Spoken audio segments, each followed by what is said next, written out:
오늘의 전국 핵심 키워드로 짚어보는 순서입니다. 오늘은 윤희석 국민의힘 선임대변인 그리고 김수민 시사평론가 두 분 모셨습니다. 어서 오세요.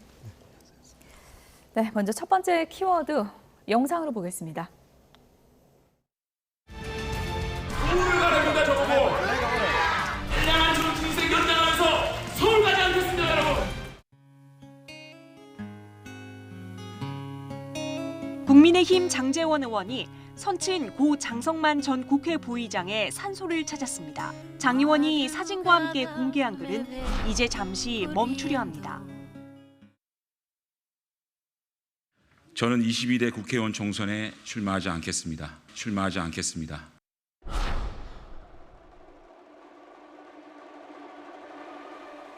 저를 비롯한 우리 당 구성원 모두는 국민 눈높이에 맞지 않는 모든 기득권을 내려놓고 사적성의 각오와 민생과 경제를 살리라는 국민의 목소리에 답해 나갈 것입니다. 우리에게 주어진 시간이 정말 얼마 남지 않았습니다. 정말 어렵고 힘든 수도권에서 국민의힘 간판을 달고 간절한 마음으로 뛰는 정치인들에게 우리 당 지도부가 희망이 되지는 못할 망정 절망과 원망의 대상이 되어서야 되겠습니까? 지도부 중 어느 누가 혁신위의 희생에 대한 요구에 답을 내어놨던가요?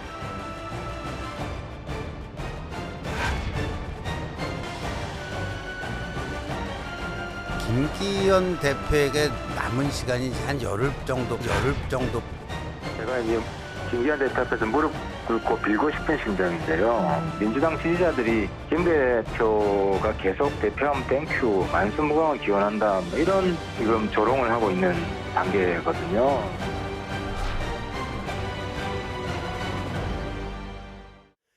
이른바 김장연대의 한 축이 방향을 정한 만큼 주류를 향한 용퇴 압박은 더욱 거세질 전망입니다. 저는 영어가 짧으니까 그냥 팝송 가사 하나 더. Save the best for last. 주어진 시간이 정말 얼마 남지 않았습니다.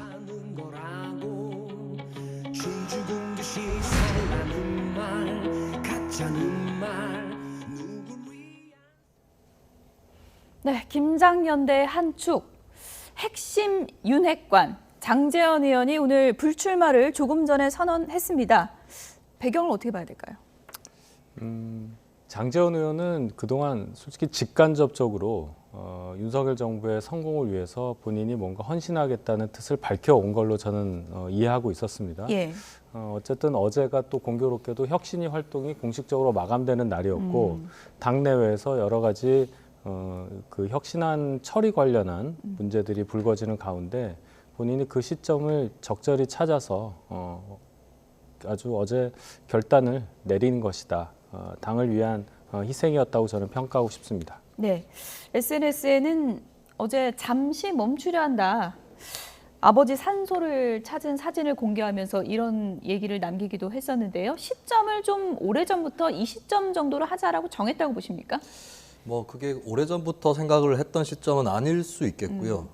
그러나 고민은 계속해서 하지 않았을까라고 추정은 해볼 수 있을 것 같고, 지난번에 이제 산악회 회원들을 모아서 세를 과시하는 듯한 그런 행동을 했을 때에도 두 가지 가능성을 다 염두에 뒀을 거예요. 밀려나지 않겠다라고 하는 생각과 한편으로는 밀려나더라도 이대로는 안 된다.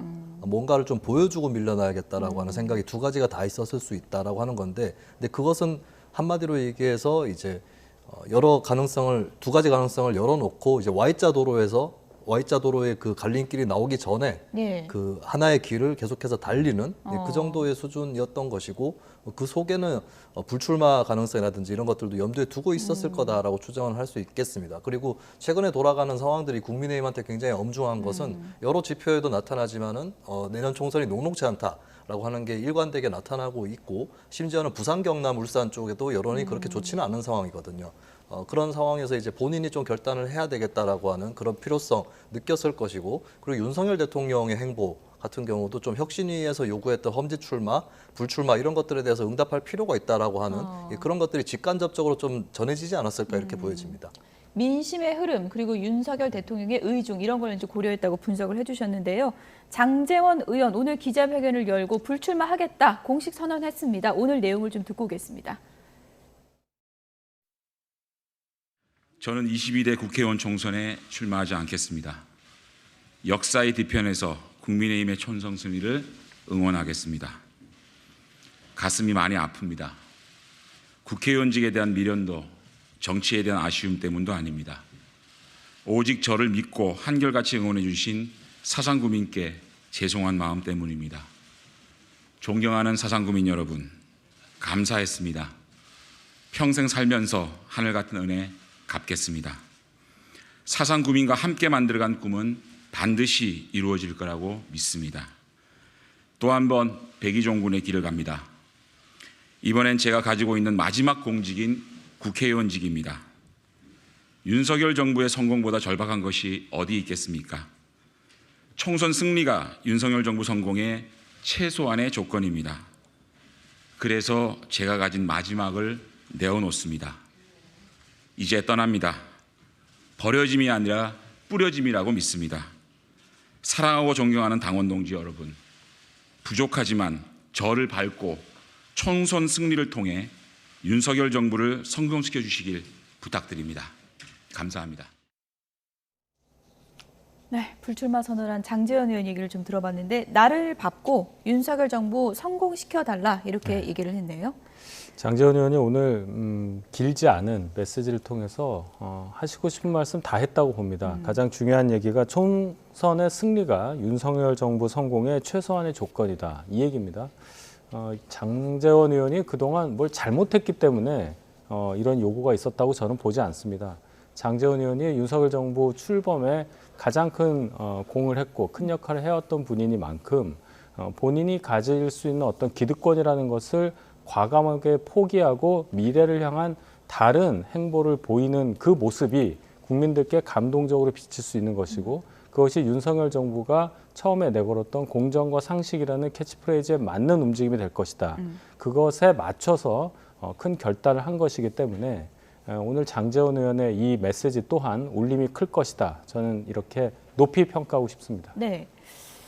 뭐 하태경 의원 같은 경우에는 뭐 혁신의 불씨를 살렸다 이렇게 평가하기도 했는데 장제원 의원이 지금 치고 나온 거잖아요. 어떻게 보면은 좀 당의 주류 세력들이 좀 뒤를 따라올 거로 보십니까? 아니면 장제원 의원에서 끝나게 될 것으로 보십니까? 장제원 의원 수준에서 끝나진 않을 것 같아요. 그러니까 거꾸로 얘기하면 장제원 의원 수준에서 끝날 거였다면 장 의원이 이렇게 나설 수 있었을까라고 얘기를 할 수 있겠고 이제 물꼬를 튼 겁니까? 그렇죠. 압력 자체는 이제 커질 수 있겠다라고 보여지는데 문제는 향후에도 과제들이 계속 남아 있는 게 이제 그 정도 수준이 파급력이 어느 선까지 미칠 것이냐.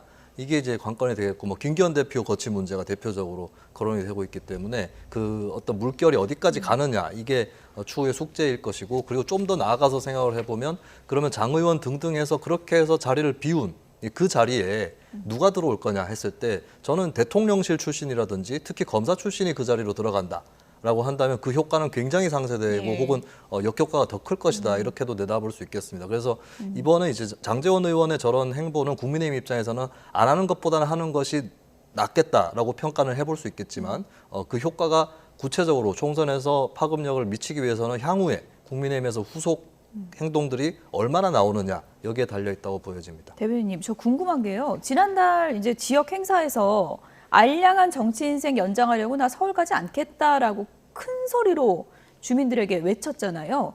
이때도 불출마 결심을 가슴 안에 갖고 있었던 건가요? 아니면 그때는 마음이 달랐던 건가요? 저는 그때도 지금과 똑같은 마음이었다고 봅니다. 그렇게 얘기하고 또 많은 분들을 모은 이유는 인요한 혁신위에서 얘기하는 희생과 헌신의 방법이 너무 거칠었기 때문이었다.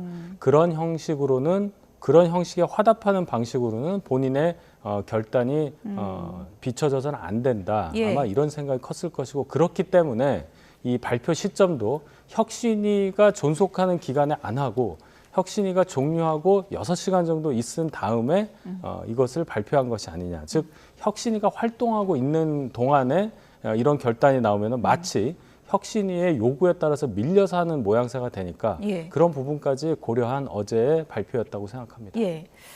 장제원 의원 결단으로 지금 주목을 받는 사람은 바로 국민의힘 김기현 대표입니다. 뭐 김장연대로 불리는 그 연대의 한 축이기도 한데요. 이거는 대변인님께 좀 여쭤봐야 될 것 같은데 일정 다 취소했다 그러는데 지금 연락이 안 되는 건가요? 제가 알기로는 김기현 대표하고 연락이 되시는 분이 지금 없는 걸로 제가 알고 있습니다. 전화기 꺼놨습니까? 네, 뭐 그런 뭐 예. 전화기를 꺼낸지 모르지만 예. 어쨌든 원활하게 지금 어떤 연락을 취할 수 있는 상태가 아닌 걸로 들었습니다. 예, 어떤 의중이라고 읽으세요? 일단 김기현 대표 입장에서도 물론 어제 최고위 석상에서 아까 보셨듯이 김병민 최고위원의 발언도 있었고 또 주말 사이에 당내 의원들 사이에서 본인의 진퇴 여부에 관한 여러 얘기가 있었기 때문에 고민이 많은 상황에서 장제원 의원이 이런 결단을 내렸기 때문에 예. 본인이 어떻게 해야 될까 시간이 얼마 남지 않았기 때문에 그것을 지금 아주 집중적으로 고민하고 있는 상태일 수밖에 없는 것이고 그 고민의 수준이 단순히 불출마를 해야 하는 것이냐 아니면 정말 대표직까지 얘기를 해야 하느냐 아마 이 고민이 깊으리라고 저는 봐요. 그래서 지금 이 순간 일정 수행하는 것이 어렵다. 그래서 아마 장고에 들어간 게 아닌가 생각합니다. 지금 뭐 장고 중이라고 하는데 대표직까지 내려놔야 되느냐, 불출마만 선언하느냐, 양갈래길에서 어떤 선택을 해야 된다고 보십니까? 저는 분명한 거는 대표직하고 출마 두 가지를 다 할 수는 없을 거라고 봅니다. 네, 상식적으로 현재 이 바람이 일어나고 있는 것은 국민적으로도 국민의힘이 도대체 무슨 혁신을 하고 있느냐 이런 의구심이 또 나오고 있는 그런 상황이고 당내에서 애써 띄웠던 혁신위에서 요구한 것도 받아들여지지 않는 이런 모습을 보면서 이제 국민의힘의 확장성 이런 것들이 많이 떨어져 있는 거거든요. 예. 그러면 이제 김기현 대표 입장에서는 대표직을 지키고 총선에서 어느 정도 본인의 또 소임을 다하기 위해서라도 험지 출마나 불출마 결단은 불가피하지 않을까. 결국에는 그걸 거예요. 대표직을 지키기 위해서라도 예.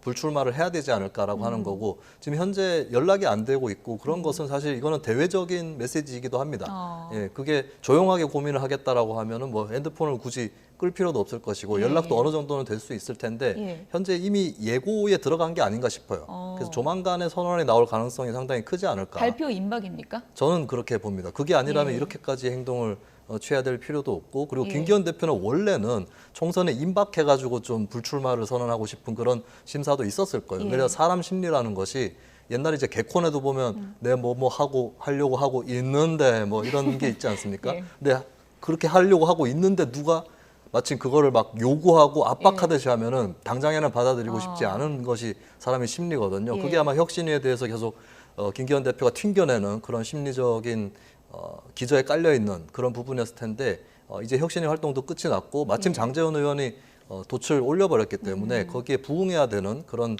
필요성이 상당히 커졌다고 볼 수 있겠습니다. 예. 근데 모든 결단이든 처음 한 사람이 제일 주목을 받잖아요. 장제원 의원이 좀 치고 나오면서 김기현 의원이 불출마 선언만 한다면 약간 그건 좀 감동이 좀 떨어질 수도 있다. 이런 시각도 있거든요.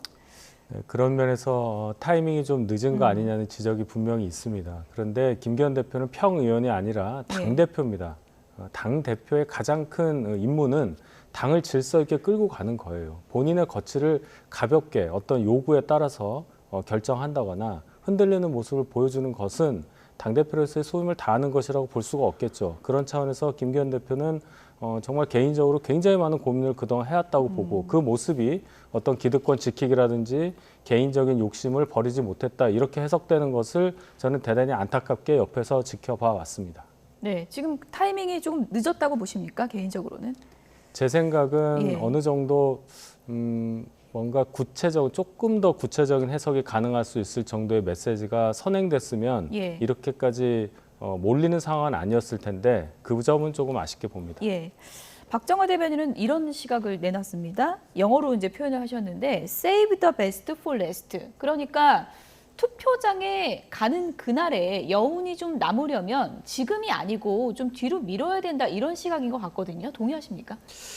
근데 그렇게까지 카드를 아낄 정도의 상황이 아닌 것 같아요. 국민의힘이 현재 뭐 총선에서 그렇게 밝은 미래가 보이지 않고 있기 때문에 그리고 장제원 의원이 이미 불출마 선언을 해버렸는데 여기서 누군가가 받쳐주지 않으면은 이제 김이 새버린다는 거는 분명한 거거든요. 그러면 원래 계획대로라면 좀 막판에 극적으로 불출마를 한다거나 이런 것들이 잡혀 있었겠지만 정치라는 게 정치 일정이 그렇게 마음대로 돌아가지는 않습니다. 국민의힘한테 굉장히 임박해 있는 여러 가지 결단의 카드들이 있는 것이고 그리고 총선 막판에 꺼내야 될 게 있으면 그때 가서 꺼낼 카드는 따로 준비를 해놓는 게 맞겠죠. 그런 의미에서는 시간을 끈다라고 하는 거는 국민의힘 입장에서는 뭐 좋을 것이 없을 것이다라고 봅니다. 만약에 불출마 선언을 하고 당대표를 유지하면서 김기현 체제로 총선을 치르겠다라고 한다면 당내에 사퇴 요구했던 분들은 좀 잠잠해질 걸로 보십니까? 그분들이 요구하는 그 조건 예. 그리고 요구하는 수위가 있기 때문에 그 불출마 선언했다고 해서 그 요구가 잦아들 것 같지는 않고 제가 볼 때는 만약에 공관위가 들어선다든지 선대위 체제까지 간다면 김기현 대표에 대한 어떤 관심이 적어질 수는 있겠죠. 근데 지금 여러 군데에서 얘기하는 것이 김기현 대표 체제로 총선을 치르는 것이 맞느냐 예. 이런 근본적인 질문들이 많이 나오기 때문에 지금 이 시점에서는 김기현 대표가 총선 불출마를 선언한다고 해서 예. 어떤 그 논란들이 잦아질 거로는 보이지 않는 그런 상황으로 저는 평가합니다. 예. 아무래도 이제 김기현 대표 본인의 또 정치 인생이 있고 이 결단을 내린 이후에 또 이제 본인의 정치 그 계획이 있지 않겠습니까?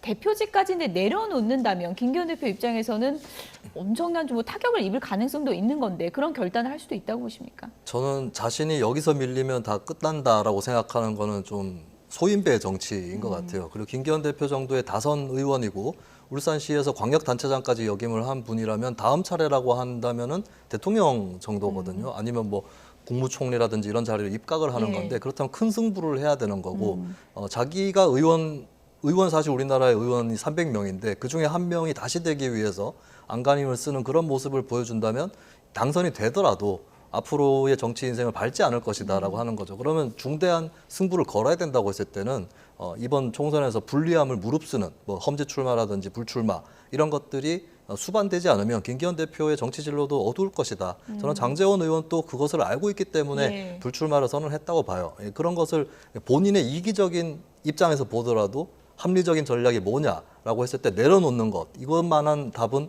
없는 것이다 이렇게 보는 거죠. 네, 김기현 대표에 대한 이렇게 압박이 당에서 격해지는 건 아마도 이제 총선 전망이 암울하기 때문일 텐데요.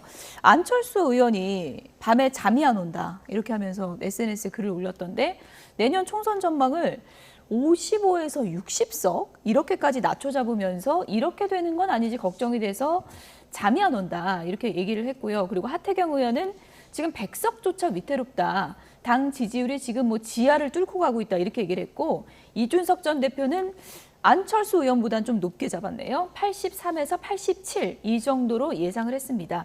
안철수 의원이 엄살입니까? 아니면 실제로 당 내에서 이런 얘기 합니까?